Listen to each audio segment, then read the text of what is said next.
As we are nearing the end of the season, we thought now would be the perfect time to look back at some of the best performing players. So the Saturday social whiteboard is out. Fuad, we've given you the lead on this. Now, what we've tasked Fuad with is picking the 10 best players in the Premier League, importantly, based on form this season. We're going to go in reverse order, culminating in your number 1. Now, we've all seen your top 10, and Cams is actually laughing at you. I can't believe this. Cams is laughing. I can't believe this. I'm already up against the wall. I'm already thinking of it. Right, before we get going here, just wait for number 10. OK. Just wait for number 10. Number 10. He's in the list. It's a good thing. 10 best players in the Premier League this season. Who have you gone with? I have gone with Virgil van Dijk. And listen, he could be higher. It's a bit low, isn't it? Listen, he could be higher. But personally, I wanted to give some credit to some players that I thought maybe weren't getting the love or the credit that they deserve this season. I think Virgil's been excellent. He's been the one constant in that Liverpool defence. You've seen Alisson change. You've seen Trent be out injured.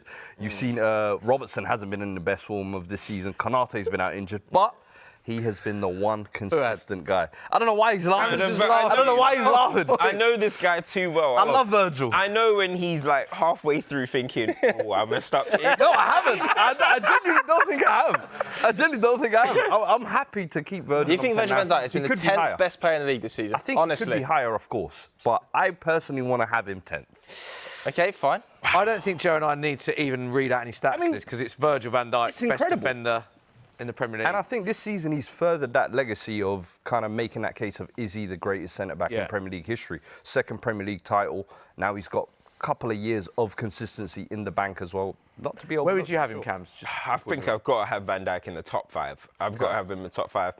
Other than Mo Salah, I think he's been their best performing player this season. So I would definitely have him in the top 5. Probably, maybe even in the top 3, you know? Mo Salah, maybe Isak. And I'd probably go with Virgil van Dijk. We'll come to those in a bit. Let's leave the spoilers out. Yeah. 9. So who has been better than Virgil van Dijk this season? See, why do you have to frame it like that? Why have you got to frame it like that? But I have gone with Matt Sells. I think first full season at Forest, I think he has been incredible. 13 clean sheets. Even in the games where Forest have lost, he has been very, very good in my opinion. Safe pair of hands, very vocal presence, huge figure at the back there. I think he has been incredible for them this year. Yeah, I think Matt Sells, I think many people would agree, has probably been the best keeper in the league. Most clean sheets, as you said, 13 clean sheets, leading the race for the Golden Glove. Only 2 keepers with more saves than him. He has been great for Forest, hasn't he? Yeah. I mean, Forest this season surprised everybody, and this is one of the reasons as well. Defensively, what he's offered them in goal has been incredible.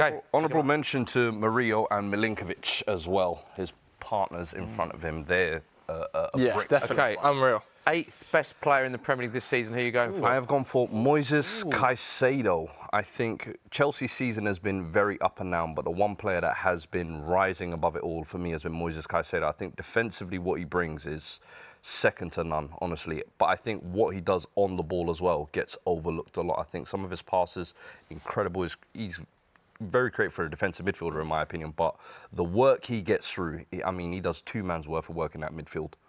Cams, what you saying? Yeah, I'm a big fan of him, actually. I think Chelsea's season has been up and down, even though they are still chasing Champions League football. And if you're talking about from game 1 to now, I think he has been the most consistent one. He's such an important player. And if they were to lose any player in that team and you would see the effect of it, I think Caicedo would be the biggest gap for sure. So, agreed. He has 1 possession more than any other player in the Premier League this season, actually. So I'm not surprised with that at all. Next up, I think a model of consistency, I call him, and that's Yuri Tielemans for Aston Villa. I think we've seen Morgan Rogers get the shine, we've seen Duran at moments get the shine at Aston Villa, but I think he has been the glue, in my opinion, that has been holding that midfield together. And I think creatively, even just from a maturity aspect, he's gone up a level at Aston Villa. And I think previously there was always question marks about his game off the ball, but I think at Aston Villa he's shown one of the few players that hasn't missed a minute this season as well. Arguably played one of the most minutes this season, and maybe you saw it a little bit in the FA Cup semi-final against Wharton, but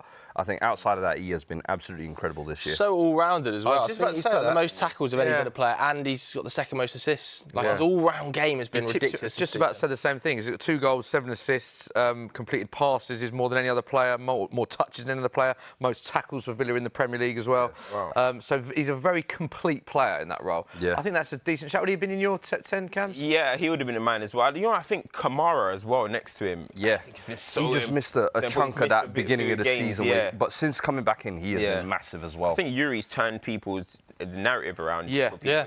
They start saying he's not athletic enough for the league and stuff, and he's just put every doubt to rest. I think he's a top player. Okay. Next up, I've gone for Manchester's very own Bruno Fernandes. And listen, in a season where Man United are 14th, you're thinking why? But I think he has been the one guy standing above the rest. And in terms of creativity, I feel like this season he's gained a level of composure that maybe he didn't have in previous years. I think he's gone up a level in maturity as a leader, as a player. And listen, I think he's still a creative machine. And with Kevin De Bruyne obviously not being there in the picture anymore, he might be the best creator in the league. Still creating the most chances of any player in the Prem. I want to ask Cams this about where do you think he ranks? Because Bruno's numbers in this era, which you'll all agree has not been the era of previous years of winning Premier League titles, Champions League, the numbers he's putting up in this era for Man United is quite incredible. Where do you think he will end up ranking in terms of United's great midfield players? Because I know you've had brilliant players in the past, but I think it's the numbers he's putting up have been unbelievable. Yeah, I mean, he might be approaching 100 goals soon for the club. I think he's approaching 90 or something like that. So I expect him to get. He's got 96 goals, so he's going to score over 100 for United, which is mental. I think when you look at some of United's midfielders, obviously I can't go back to the times of Brian Robson's and stuff. I didn't see them, but obviously I saw Scholes, I saw Keane and Carrick, and they had the privilege of winning trophies. So it's kind of hard to judge Bruno because he's not in a successful era. But I think he's going to be right up there by the end of it in terms of cult hero, in terms of the way fans feel about him. This guy has this club like in the palm of his hands. The fans absolutely love him. So he will go down as one of our best midfielders that we've had. I'm pretty He's sure. won a few trophies as well. So. Yeah, and bring him that Europa League and created the most chances in the Premier League this season, by the way, Bruno Fernandes. Unbelievable. At 5. At 5, I have gone for Mr. Christopher Wood. Yeah. 19 Premier League goals this season. I think Forest wouldn't be where they are without him. Now, goals have dried up a little bit over the last couple of weeks, I think.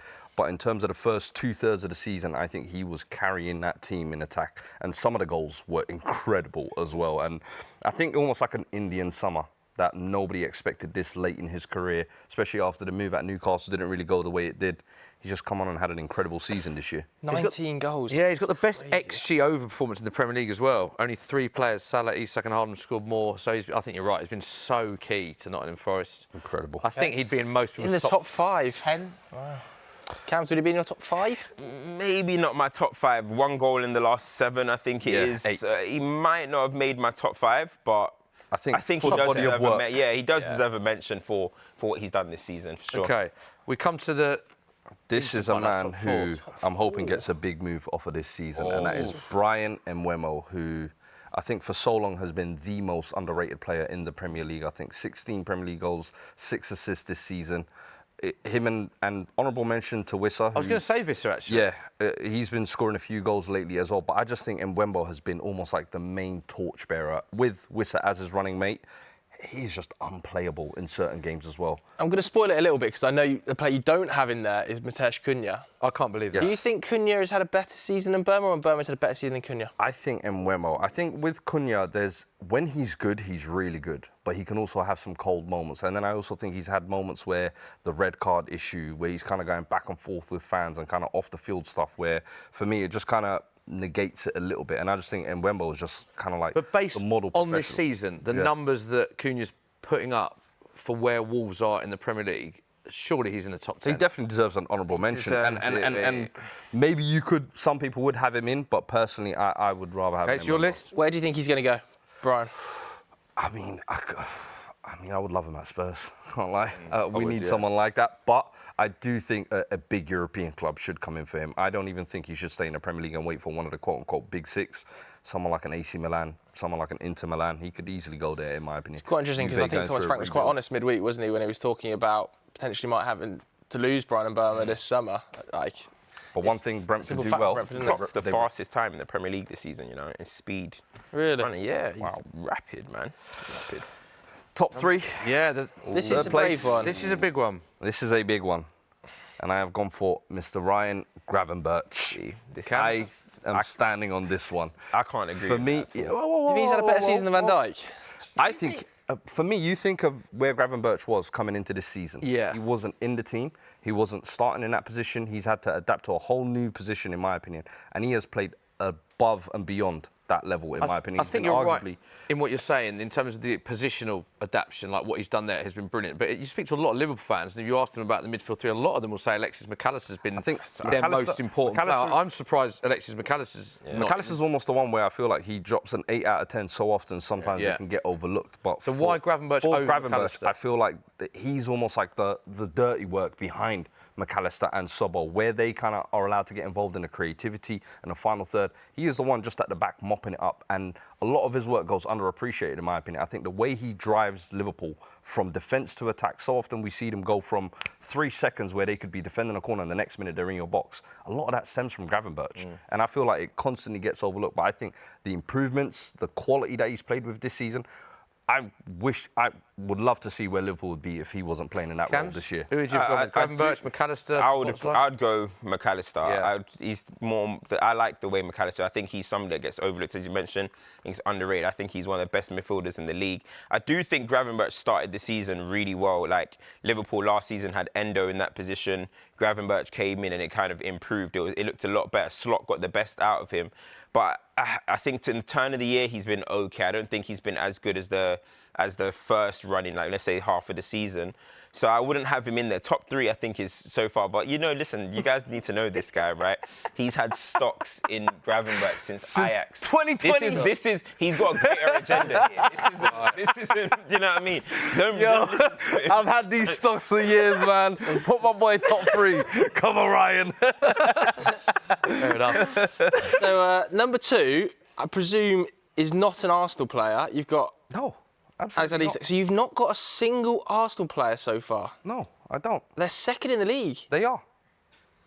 We wouldn't have Gabriel. Gabriel, I think, has been great, but he's going to miss a large chunk of this back end of the season. I think Saka had a chunk where he missed. Yeah. Odegaard had a chunk where he missed.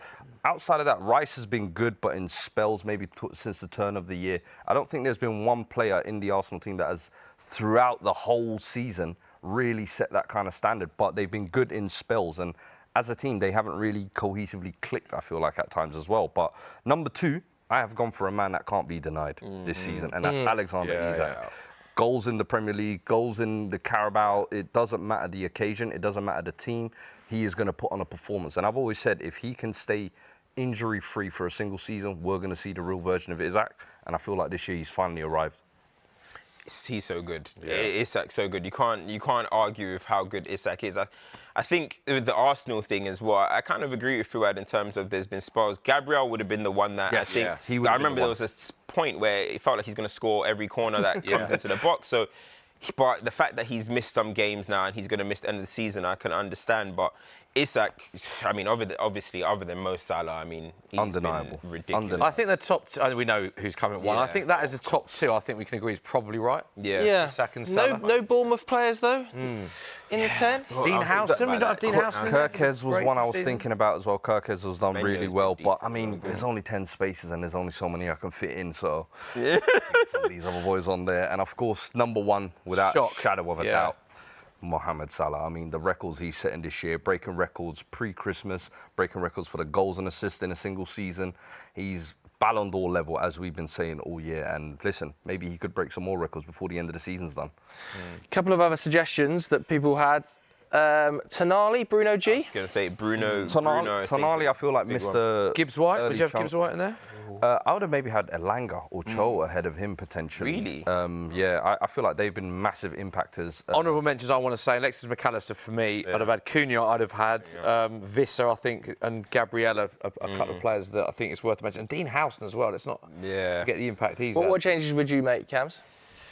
I mean, Van Dijk would be Virgil 10. would obviously be higher, I get it. Van Dijk wouldn't be 10. I'd have Van Dijk in a top 5. You'd have probably swapped Van Dijk and Woods. Gravenberch will be probably towards the lower end. I would have got Cunha in for sure. Who's the biggest omission for you from this list? I think the biggest, I think it's Cunha. Yeah, I agree. Over McAllister? No, McAllister. And McAllister, those two, yeah. Those two, I think, have got to be in the top 10 in my opinion. And who would you take out? I would probably take a... Sorry, mate, you're a goalie. You got to come out. I knew it. Goalkeepers always get taxed. I'm sorry. You got to come out and... maybe one of these. This will be between these lot. 6, 7, 8, 9. Those could be changed, I think. But yeah. I'm going to just throw a rogue shout in there. there. I don't think he would get in the 10, but underrated season, Jacob Murphy. Yes. You know what? I actually thought that. Such an underrated player across There the was course like a of the most season. improved award in the Premier League. He would Him and get Graf. that. And I actually think they should introduce that. But in the first half of the season, in terms of the amount of goals he was creating for Newcastle, I think he's got 11 or 12 assists this season Yeah, as well. incredible. Yeah. Most assists in the Premier League, I think. Really? Yeah, Yeah. 11 assists. Top of the this charts. season. Kirk- Obviously Kirkes. behind Mo. Oh, behind Salah. Yeah. Yeah.